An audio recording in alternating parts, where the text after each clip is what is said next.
Hello everyone, I welcome you back to this channel Civil Spotlight, and today we are going to discuss the numericals on influence line. This is the lecture 2 part 4 और आज जो हम करने वाले हैं basically it consists of all the numericals from 25 years of GATE and ECE. जिन्हें directly ये numerical part देख रहे हैं, इंट्रोडक्शन नहीं देखा है, पुराने लेक्चर्स नहीं देखे, उन्हें मैं बता दूं यहाँ पे मैं सिर्फ ट्रिक बेस्ड या कोई कंसेप्ट बेस्ड या कोई ऐसा पोर्शन जो लगता है कि यार ये इतना आसानी से डायरेक्टली आप सॉल्व नहीं कर सकते हैं, वो वाले न्यूमेरिकल्स यहाँ पे सॉल्व कर रहा हूँ मैं। और अगर मैंने कोई न्यूमेरिकल आफ्टर थ्योरी सॉल्व किया है तो उसको मैं दोबारा सॉल्व नहीं करूँगा, या वो वाले न्यूमेरिकल सॉल्व कर रहे हैं जो कि ट्रिक्स में होंगे, कंसेप्ट में होंगे, किसी ना किसी एक पर्टिकुलर वे होगा उसको सॉल्व करने का, सिर्फ उनको सॉल्व कर रहा हूँ। एंड बाकी जो डायरेक्ट हैं और जो हम लेक्चर पोर्शन में डिस्कस कर चुके हैं वो तो आप कर ही लोगे। So let's begin our lecture. So before beginning let me give you a brief introduction about me. This is all about me, myself Piyush Sharma, and I'm here to help you guys in your preparation for the GATE, ESE and SSC JEE. चलिए शुरू करते हैं। तो सबसे पहला question है, a simply supported beam with an overhang is traversed by a unit concentrated moment from left to right as shown below. Left से right को एक मूवमेंट जा रहा है, ऐसा ये 1 किलो न्यूटन मीटर का, और ये ओवरहैंग पार्ट है, इसके ऊपर से जाएगा। तो influence line for reaction at B is, देखो अभी तक हमने जो इन्फ्लुएंस लाइन बनाई है, अगर आप ध्यान से उनमें एक चीज़ नोट की हो तो कभी भी मैंने वहाँ पे कॉन्सेंट्रेटेड मूवमेंट नहीं लगाया। इनफैक्ट म्यूलर ब्रेसलॉस प्रिंसिपल ने कहीं पे भी इस तरीके से मेंशन नहीं किया है कि आप मूवमेंट के लिए इन्फ्लुएंस लाइन कैसे बनाएंगे। आप मूवमेंट डायग्राम बना सकते हैं जिससे आप कॉन्सेंट्रेटेड लोड या यूडीएल के अंदर बेंडिंग मूवमेंट बता सके, पर मूवमेंट लगाओ तो इन्फ्लुएंस लाइन कैसे बनाएंगे ये नहीं है। वो हम कैसे सॉल्व करेंगे? वो हम सॉल्व करेंगे हमारे इक्विलिब्रियम, स्टैटिक इक्विलिब्रियम इक्वेशन से। ये मैंने स्पेशली यहाँ हाईलाइट करके ये बात लिखी हुई है। तो जैसे कि हम क्या करते थे, स्टैटिक इक्विलिब्रियम में हम रिएक्शंस निकालते हैं, फिर उसको रख देते हैं और देखते हैं। तो यहाँ पे मैं कई ऑप्शंस दिए हुए हैं, अगर आप देखो तो लॉजिकली कोई भी ऑप्शन हो सकता है, अभी तो हमें कुछ पता नहीं है, बट ये पक्का है कि ऑप्शन ए नहीं होगा। ऑप्शन ए और ऑप्शन डी ये नहीं हो सकते, क्योंकि ना कुछ तो रिएक्शन आएगी आरबी पे। तो देखते हैं वो क्या आएगी। तो सपोज कीजिए मैंने किसी भी एक्स पे पहुंचा दिया है, एक्स पे फ्रॉम फ्री एंड और ये एंड, और अब मैं आर बी निकालने की कोशिश करता हूँ। सबसे पहली इक्वेशन तो R A plus R B 0 होना चाहिए। मूवमेंट जो है, समीशन ऑफ मूवमेंट 0 होना चाहिए। बी पॉइंट पे मैंने वो भी 0 कर दिया, और ये डायरेक्शन में पॉजिटिव ले रहा हूँ। ये हो गई plus R A into L, और ये भी एम बी साइड है तो प्लस एम, तो आर ए की वैल्यू हो गई माइनस एम बाई एल, और आर बी की वैल्यू हो गई प्लस एम बाई एल। अब एम की वैल्यू 1 है, रख दो। अगर आप लॉजिकली देखो, मैंने एक्स मूवमेंट को किसी भी एक्स पे पहुंचाया है, वो एक्स से फ्री है, मतलब एक्स की वैल्यू चाहे 0 हो, चाहे एक्स की वैल्यू एल हो, चाहे एक्स की वैल्यू एल बाई 2 हो, आर बी की वैल्यू हमेशा 1 बाई एल आती दिख रही है मुझे। तो इससे मुझे ये समझ में आ गया कि रिएक्शन एट बी जो है वो कांस्टेंट बना रहेगा। तो उस हिसाब से हमारा इन्फ्लुएंस लाइन कैसा होना चाहिए? 1 बाई एल होना चाहिए मूवमेंट के लिए। तो इस तरीके से आपको कोई मूवमेंट दे दे तो आपको ऐसे उसे सॉल्व करना है। अब देखो इसमें क्या होगा, अब ये क्वेश्चन तो हो गया लॉजिक पे बेस्ड। अब आपसे ये कैसे करेंगे, इसमें देखो ईएसई या गेट में क्या करेंगे, इस 1 की जगह कल को 10 किलो न्यूटन कर देंगे, ओवरहैंग की जगह आपको सिंपली सपोर्टेड दे देंगे। तो आप बेसिक पकड़ के रखना, स्टैटिक इक्विलिब्रियम से इस इक्वेशन को सॉल्व करना, और जब आप ये इन्फ्लुएंस लाइन बना लो, जैसे कि यहाँ पे ये वाली बनी थी, तो मैं मूवमेंट को रख के यहाँ बता दूंगा कि बेंडिंग मूवमेंट कितना है, एम इंटू 1 बाई एल। इस तरीके से आप मूवमेंट, अप्लाइड मूवमेंट के साथ ऑर्डिनेट को मल्टीप्लाई कर देना, तो आपका काम चल जाएगा कि वहाँ पे कितना फोर्स आ रहा है या कितनी बेसिकली शेयर फोर्स आ रहा है। क्योंकि हम ये जो बना रहे हैं, रिएक्शन बना रहे हैं, influence line for reaction at R B, तो रिएक्शन एट आर बी के लिए आ रहा है, तो ये मूवमेंट यहाँ एम हो गया, एम बाई एल। वैसे भी देखा जाए तो kilo newton metre divided by metre, यानी कि किलो न्यूटन में आपको चीज़ मिल जाएगी। ओके फ्रेंड्स, तो ये कंसेप्ट हो गया इस टाइप के क्वेश्चन को अप्रोच करने का। अब एक और देखते हैं, ये क्वेश्चन था, मुझे अच्छा लगा तो मैंने यहाँ को डिस्कस करने का सोचा है। Identify the correct values of bending moment at a in statically determinate beam as shown below when uniform distributed load of 10 kilo newton पर metre is placed on all span. अब ये बड़ा इंटरेस्टिंग क्वेश्चन हो गया है। इन्होंने बोला है कि यूडीएल लगा रहा हूँ मैं तो सारे स्पैन्स के ऊपर। अब देखो सबसे पहली बात तो ये है कि ये डिटरमिनेट है कि नहीं। देखो 1 2 3 4, ठीक है, 4 अननोन्स हैं, 2 इक्वेशन हमारे पास आ सकती थी क्योंकि यूडीएल लगाया हूँ, वो यूडीएल वाला कंसेप्ट, ये वाली चीज़ आप देख सकते हैं, माइनस नंबर ऑफ रिलीजेस 2, तो ये हो गया 0। तो स्टैटिक डिटर्मिनेसी कितनी हुई, इनडिटर्मिनेसी हुई सर 0। इसका मतलब ये डिटर्मिनेट स्ट्रक्चर है और हमें मूवमेंट बताना है। तो देखो मैंने आपको बोला है कि ऐसे क्वेश्चंस को आप भाई सॉल्व करो डायरेक्टली बाय इन्फ्लुएंस लाइन। अब देखो इसका इन्फ्लुएंस लाइन बनाते हैं, मैंने पिछले लेक्चर में इन्फ्लुएंस लाइन बनाना सिखाया और स्टैटिक इंडिटरमिनेसी लेक्चर 1 और लेक्चर 2 में बहुत अच्छे से समझाया है, उसको प्लीज़ ज़रूर देखें, वो आपको हेल्प करेगा through out the structure analysis, कोई कंफ्यूजन नहीं रहेगा। अब मैंने आपको क्या बोला था, अगर मूवमेंट निकालना है किसी पॉइंट पे तो उसको क्या करना है, यूनिट रोटेशन देना, तो वो यूनिट कितना 1 रेडियन हो गया। तो यहाँ पे मैंने वाइट से लिखा है ए पॉइंट को यूनिट रोटेशन दे दिया, तो ये जो हिंज है ये यहाँ आ गई होगी और बाकी सारे पॉइंट्स अपनी जगह पे ही रहने चाहिए। तो मैंने ये जो भी पॉइंट था और ये पॉइंट था इनको अपनी जगह पे रखना है, तो इसका मतलब इसको यूँ कंटिन्यू कर देते हैं और हिंज के बाद इसको यूँ। अब आप एक बात बताओ, जब यूडीएल होता है, हमने लेक्चर में देखा है एरिया अंडर द कर्व जो है वो मल्टीप्लाई बाय यूडीएल डब्ल्यू कर देते हैं। तो एरिया अंडर द कर्व ये रहा, ये क्या है, नेगेटिव है सर, ये क्या है, पॉजिटिव है। एरिया अंडर द कर्व ये देखो, ये 2 है, ये 2 है, ये 2 है, ये 2 है, हो गया काम। ये 1 तो ये भी 1, ठीक है, क्यों, ये 2 मीटर्स, ये 2 मीटर्स, ऐसा होगा तो ये 1 रेडियन 1 रेडियन, आइसोसेलेस ट्रायंगल वाली प्रॉपर्टी लग गई। ये 1 है तो ये भी 1 है, ये 1 है तो ये भी 1 है। इसका मतलब ये दोनों एरिया जो हैं मैग्नीट्यूड वाइज सेम है, प्लस माइनस लगाऊंगा तो दोनों कैंसिल हो जाएंगे, आंसर क्या बचा 0। तो ऑप्शन ए क्या आ गया, आंसर में आ गया। तो ये वो अप्रोच है जो मुझे बतानी थी कि आप ऐसे क्वेश्चंस को मेहनत से ना सॉल्व करें डिटर्मिनेट लगा के कि मैं पहले ये निकाल दूं फिर ये रिएक्शन निकाल देता हूं फिर दोनों का मूवमेंट यहाँ ले लूँगा। उसमें वो एक प्रॉपर वे है, मैं मानता हूँ, बट वो तरीका सही नहीं है क्योंकि वो टाइम कंज्यूमिंग है as per the point of our exam. तो एग्ज़ाम हमेशा क्लियर जो होते हैं ना वो अच्छी स्ट्रेटजी से होते हैं, नॉलेज से नहीं होते। नॉलेजेबल पर्सन बहुत सारे भरे पड़े अपने देश में, कई तो बहुत फ्रस्ट्रेट होके, जैसे ईएसई में अच्छा नहीं मिला, बीआरओ मिल रहा है, कभी एमईएस मिल रहा है, छोड़ छाड़ के बोलते भाग गया यहाँ से एमएस करता हूँ या डायरेक्ट कहीं पीएचडी कर लेता हूँ। These people are really knowledgeable person. आपको अगर ईएसई निकालना है, गेट में अच्छे मार्क्स लाना है, it is the game of strategy. तो हम यहाँ पर वो स्ट्रेटजी को लेके डिस्कस कर रहे हैं, किस क्वेश्चन को कैसे सॉल्व करना है। ओके एक और क्वेश्चन दिखाता हूँ यहाँ पे। तो स्पैन के अंदर ब्रैकेट में ऐसे लगाए तो स्पैन ले लो या स्पैन्स ले लो, इस तरीके से इसका मीनिंग होता है। To be loaded uniformly for maximum positive upward reaction, okay, at support as shown in figure below is R. Okay देखो एक बात बड़ी स्पेसिफिकली क्लियर हो गई है यहाँ पे कि किसी भी स्पैन को हम लोड कर सकते हैं और हमें जो रिएक्शन चाहिए वो अपवर्ड, उसने स्पेशली मेंशन कर दिया कि अपवर्ड को वो पॉजिटिव ले रहा है, पॉजिटिव रिएक्शन लेना है एट सपोर्ट, ठीक है। इस क्वेश्चन में जो सपोर्ट रिएक्शन मांगा था वो पी पे मांगा, मैंने पी यहाँ पे सॉल्यूशन करते टाइम लिखा था, तो ये क्वेश्चन को एक्चुअली छोटा करके बनाने में लगा, तो यहाँ पे सपोर्ट पी पे था। ओके अगर हमें पी पे निकालना है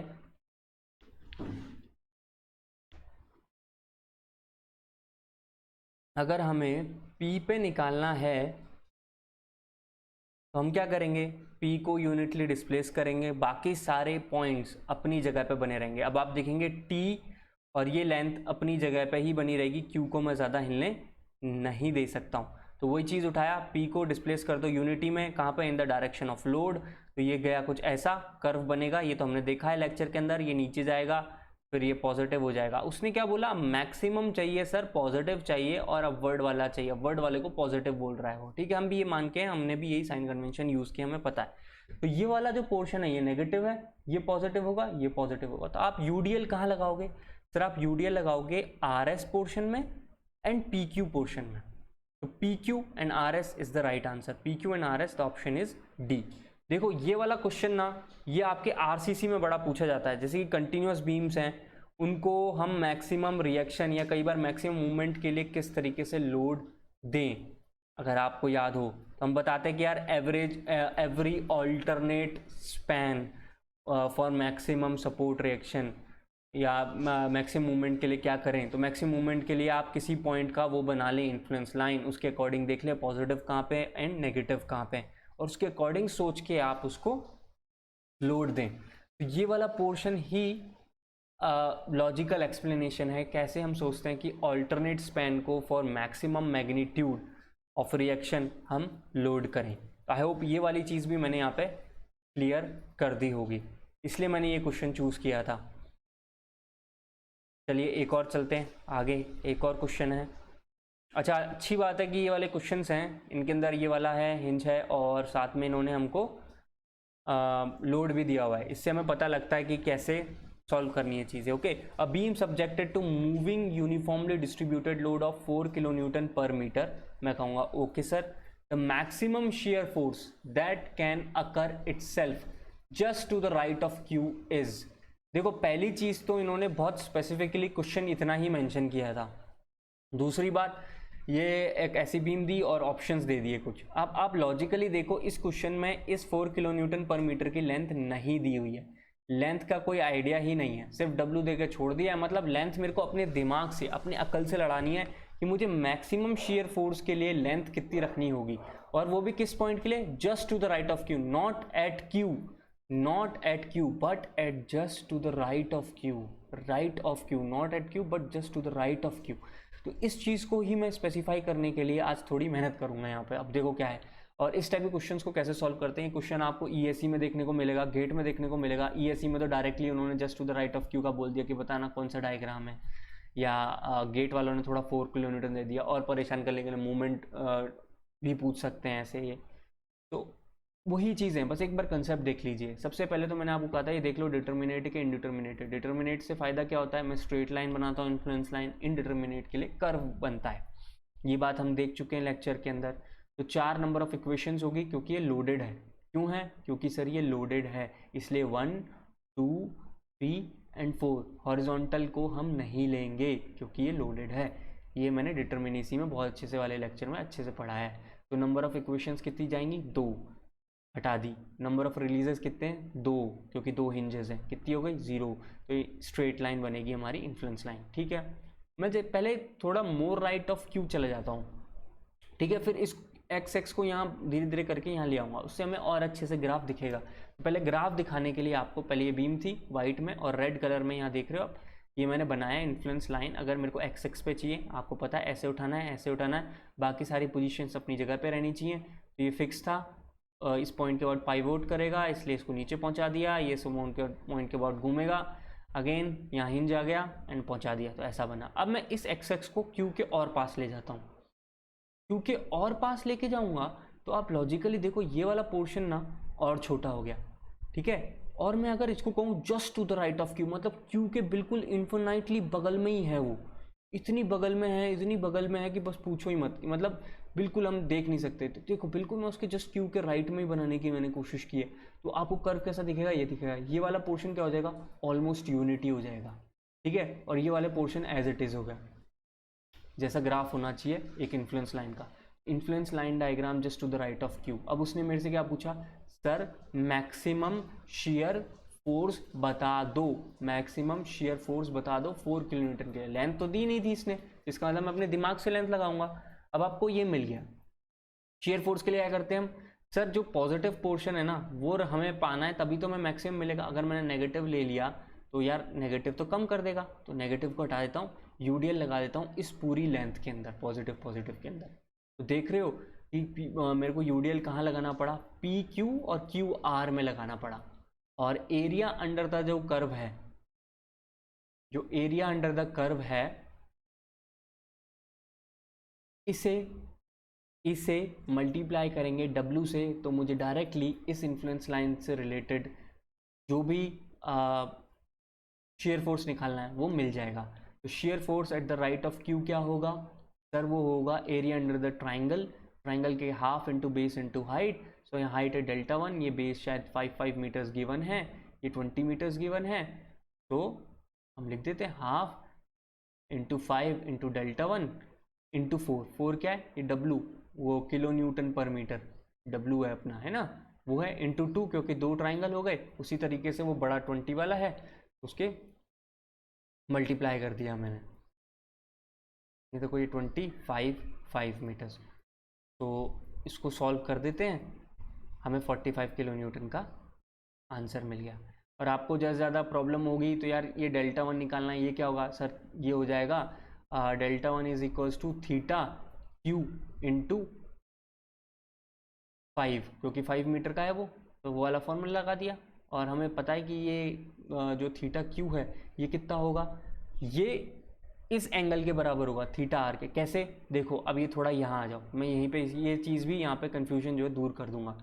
सपोज कीजिए यहाँ कोई थीटा एंगल है, ठीक है, तो ये कितना हो गया सर π/2 माइनस थीटा, ये π/2 माइनस थीटा, ये कितना हुआ π/2 माइनस थीटा, तो ये कितना हो गया सर थीटा, ये दोनों क्या है अल्टरनेट एंगल से, तो क्या हो गए थीटा। तो इस चीज़ को जब मैं just to the right of Q ले जाऊंगा तब भी ये चीज़ वैलिड रहेगी, इसी वजह से theta Q is equals to theta R होगा। और थीटा आर निकालना तो आसान है, theta is equals to delta divided by 20, delta 1 divided by 20।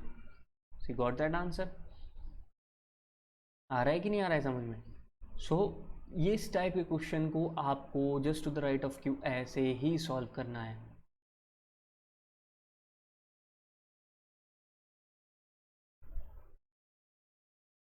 एक और क्वेश्चन लेते हैं। For probed cantilever shown in figure the influence line for reaction eight probed and is given by y1 is equals to function x.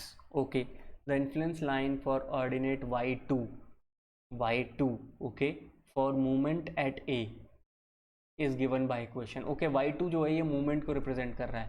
एक बात तो पक्की है, अगर आपने देखा रिएक्शन दे रहा है और मूवमेंट चाहिए तो यानी कि फोर्स है, force into displacement is movement, तो force into displacement, force into displacement, force into displacement, force into displacement, सब में कोई ना कोई ऑप्शन इनमें से सही होगा। इसका मतलब इतना कल तड़ा ली ESE वालों ने कि आप गड़बड़ ना करें, ठीक है। अब इस टाइप के क्वेश्चन को कैसे सॉल्व किया जाए, देखो मैं तो ये कहता हूँ ये रिएक्शन RB है, यहाँ कोई मोमेंट MA है, आप एक काम करो मोमेंट एट A 0 करो, ठीक है, और ये कोई भी लोड ले लो, लोड ले लो P, नहीं कुछ भी नहीं गिवन था, बस ऐसे ही डायग्राम गिवन है, तो मैंने यहाँ पे सिर्फ लोड लिख देता हूँ, तो ये मैंने इसलिए लोड लिखा हुआ है।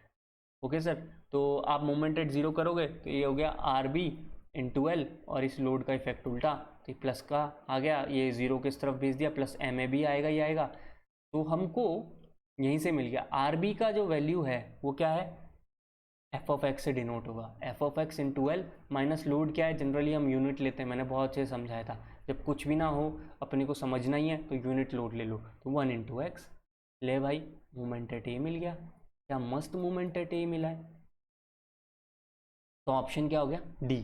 तो ये जो क्वेश्चन था ये मेनली मैं कहूँगा इनडिटर्मिनेट स्ट्रक्चर्स के लिए था, ये एकमात्र ऐसा क्वेश्चन है मुझे लगा जो डिस्कस करना चाहिए, ESE का क्वेश्चन है ये, तो इसलिए मैंने यहाँ पे डिस्कस करना इसको चूज़ किया। अब देखो और देखते हैं एक और, for continuous beam the influence line is, basically सही बोलूँ तो ये क्वेश्चन जो है बड़ा ही डिस्ट्रीब्यूटेड सा था, मेरा मतलब है कहीं एक पोर्शन में था, कहीं दूसरा क्वेश्चन में उसका दूसरा पोर्शन था, तो मैंने सोचा मैं खुद ही एक क्वेश्चन फ्रेम कर देता हूँ कि कंटिन्यूस बीम का इन्फ्लुएंस लाइन कैसे बनाओगे। अब कंटिन्यूस बीम ले ली मैंने, ये डिटर्मिनेट है कि इनडिटर्मिनेट, आप कहोगे sir 1 2 3 3 minus 2 number of equations is 1, तो सर ये इनडिटर्मिनेट है, इनडिटर्मिनेट का कर्व कैसा होगा सर, कर्व ही बनेगा इन्फ्लुएंस लाइन का, मैंने बिल्कुल वही बनाया है, तो मुझे RA निकालना है, यहाँ पे देखो RA लिखा है मैंने इन्फ्लुएंस लाइन बनाते हुए, तो मैंने उसको यूनिटली डिस्प्लेस किया, तो कर्व से यहाँ आ गया, B और C वहीं रहने चाहिए, तो इस वजह से ऐसा हो गया। अब RB की बात करो, RA और RC भी ऐसे ही बन जाएगा, समझ ही गए हो आप, सॉरी मतलब ये ऐसे है ना, RC ऐसा बन जाएगा। अब बात करते हैं RB की, ये मैंने कहीं देखा था एक ऑप्शन में, तो मुझे लगा मैं डिस्कस कर लेता हूँ। आप RB चाहिए ना, क्योंकि ये एक कंटिन्यूस बीम पोर्शन है, तो इसलिए ये इसका शेप ऐसा आएगा, ऐसा शेप नहीं आने वाला है इसका, ये वाला शेप नहीं होगा, ये वाला शेप होगा इनडिटर्मिनेट के लिए अगर बीच वाले को हम डिस्प्लेस करते हैं। तो वो शेप बताने के लिए मैंने स्पेसिफिकली ये क्वेश्चन को इस तरीके से फ्रेम कर दिया है। ओके, अब एक और क्वेश्चन देखते हैं। एक, हाँ, ये बड़ा एक और ESE का क्वेश्चन है और इसमें पूछा है the area of influence line for the reaction.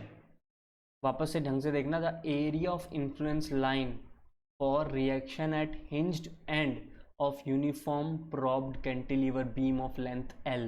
This is length L, this is B, this is A. आपने B में घुसा दिया, यूनिट डिस्प्लेसमेंट हो गया, आपने उठा दिया। इसने पूछा है area under the influence line, तो पूरा यहाँ से लेकर यहाँ तक हो गया। तो ये जो शेप है, ये जो शेप है भाई, ये होता है क्यूबिक पैराबोला।